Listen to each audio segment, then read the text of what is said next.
Hi friends, ഞാൻ ഷിജി. എല്ലാവർക്കും SR ഹോബീസിലോട്ട് സ്വാഗതം. ഇന്ന് ഞാൻ വന്നിരിക്കുന്നത് ഉണങ്ങിയ വാഴക്കൈകൾ കൊണ്ട് ഒരു ചൂലാണ് തയ്യാറാക്കുന്നത്. നമുക്ക് മിറ്റവും വീടിൻ്റെ ഉള്ളിലൊക്കെ കഴിക്കാൻ നല്ലൊരു ചൂല് തന്നെയാണ്. നമുക്കത് എങ്ങനെ തയ്യാറാക്കാൻ നോക്കിയാലോ? അതിനായിട്ട് ഉണങ്ങിയ കുറേ വാഴക്കൈ നിൽപ്പുണ്ട്. അതിൽ നിന്ന് നമുക്ക് കുറച്ചിങ്ങ് വെട്ടിയെടുക്കാം. അതിൻ്റെ ഇലയൊക്കെ നമുക്ക് ഊരി മാറ്റാം. ഇനി നമുക്ക് നമ്മുടെ ആവശ്യത്തിനനുസരിച്ച് നമ്മുടെ കമ്പൊക്കെ ഒന്ന് വെട്ടിയെടുക്കാം.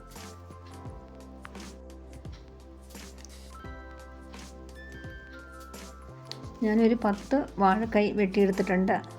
അതിൻ്റെ തലഭാഗം നമുക്ക് ഒന്ന് ചീകി കൊടുക്കാം. 2 കൈ അകലത്തിൽ വെച്ച് നമുക്കൊന്ന് ചീകിയെടുത്താൽ മതി. സേഫ്റ്റി പിന്നോ അല്ലെങ്കിൽ സൂചിയോ വെച്ച് നമുക്ക് ചീകിയെടുക്കാം. ഞാനിപ്പോൾ ഒരു വലിയ സൂചിയാണ് എടുത്തിരിക്കുന്നത്. നാരുകൾ കിട്ടാൻ വേണ്ടിയാണ് നമ്മളിങ്ങനെ ചീകി കൊടുക്കുന്നത്.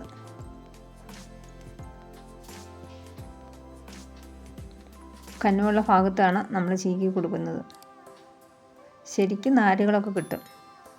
പുൽച്ചൂലിനേക്കാളൊക്കെ നല്ലൊരു ചൂലാണ്. പുൽച്ചൂലാണെങ്കിൽ അവിടെ ഇവിടെയൊക്കെ ഒടിഞ്ഞൊക്കെ പോകും, ഇടയ്ക്കൊക്കെ വിട്ടൊക്കെ പോകും. ഇത് അങ്ങനെയുള്ള ഒരു പ്രശ്നം ഉണ്ടാകത്തില്ല.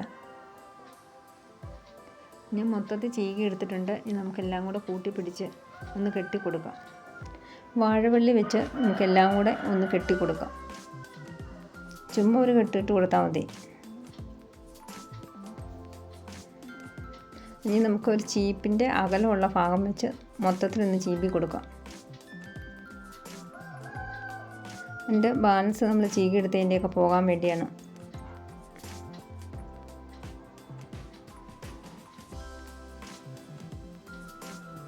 നന്നായിട്ട് തന്നെ ചീവി കൊടുക്കാം. തലമുടിയൊക്കെ ചീകണോണം തന്നെ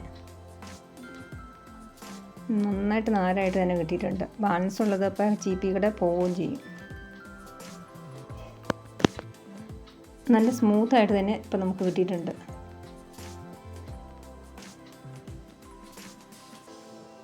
ഇനി ചൂല് കെട്ടാൻ വേണ്ടി നമുക്കൊരു വള്ളി തയ്യാറാക്കണം. അതിന് നമ്മൾ ഈ വാഴവള്ളി തന്നെയാണ് എടുത്തിരിക്കുന്നത്. അത് 3 ഭാഗമായിട്ട് ഇങ്ങനെ എടുത്ത് നമുക്ക് തലമുടി പിന്നുന്ന രീതിയിൽ തന്നെ എവിടെയെങ്കിലും തൂണയിലോ എവിടെയെങ്കിലും വലിച്ചു കെട്ടിയതിന് ശേഷം നമുക്ക് പിന്നി കൊടുത്താലും മതി. അല്ലെങ്കിൽ ഒരാളുടെ സപ്പോർട്ടോടുകൂടി നമുക്ക് പിന്നി കൊടുക്കാം. അല്ലെങ്കിൽ തന്നെ പിന്നിയെടുത്താലും മതി.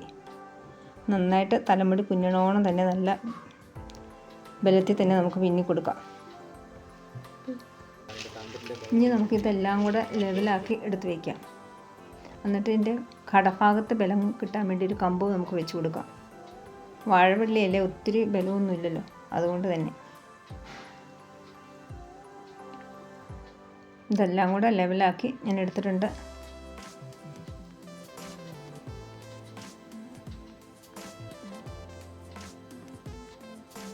ഒന്ന് ലെവലാക്കി കൊടുത്തതിന് ശേഷം നമുക്ക് അടിഭാഗത്തുനിന്ന് ലെവൽ ചെയ്ത് കൊടുക്കണം. നമുക്കൊന്ന് ലെവൽ ചെയ്ത് കൊടുക്കാം. ഒന്ന് ചെറുതായിട്ടൊന്ന് മുറിച്ച് കളയാം.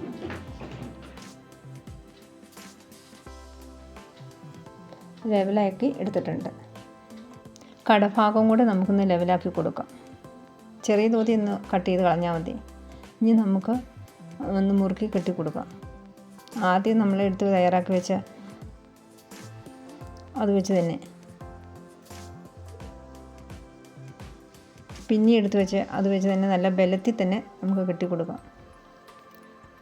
ആ വള്ളിയുടെ ആ ഭാഗം നമുക്ക് ഇതിലോട്ട് ചേർത്ത് വെച്ചതിന് ശേഷം നന്നായിട്ട് മുറുക്കി തന്നെ നമുക്ക് കെട്ടിക്കൊടുക്കാം.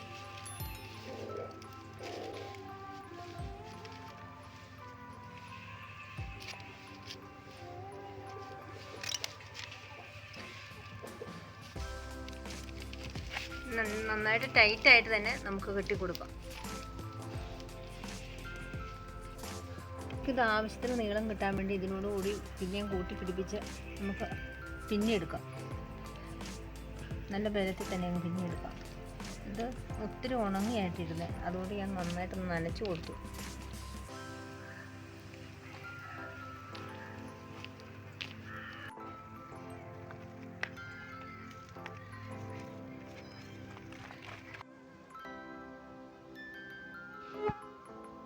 നല്ല ടൈറ്റായിട്ട് നമുക്ക് ഇങ്ങനെ കെട്ടിക്കൊടുക്കാം.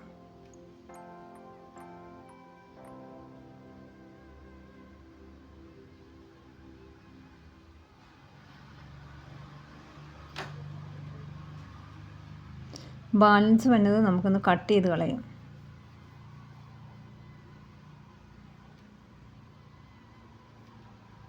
നടുഭാഗത്ത് നമുക്ക് നയവിൽ ഒന്ന് കെട്ടിക്കൊടുക്കാം, വിടർന്ന് കിട്ടാൻ വേണ്ടി.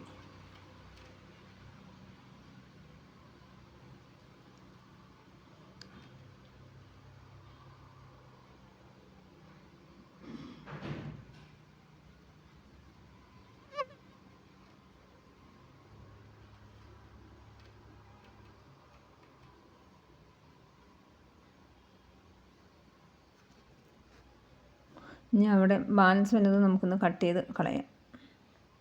നല്ല വിടർന്ന് തന്നെ കിട്ടിയിട്ടുണ്ട്.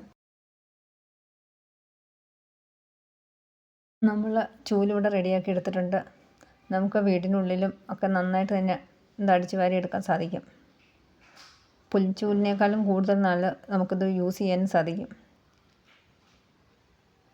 നന്നായിട്ട് തന്നെ പൊടിയൊക്കെ പോയി കിട്ടും. ഞാൻ തയ്യാറാക്കിയ ചൂല് നിങ്ങൾക്ക് ഇഷ്ടപ്പെട്ട ചാനൽ സബ്സ്ക്രൈബ് ചെയ്യാൻ മറക്കരുതേ. അതുകൂടാതെ ലൈക്ക് ചെയ്യാനും ഷെയർ ചെയ്യാനും കമൻറ്റ് ചെയ്യാനൊന്നും മറക്കരുത്. ഞാനത് പുറവും അടിച്ചു വാരി എടുത്തിട്ടുണ്ട്, അത് വെച്ച് തന്നെ. അടുത്ത നല്ലൊരു വീഡിയോ ആയിട്ട് നമുക്ക് വീണ്ടും കാണാം. Thanks for watching.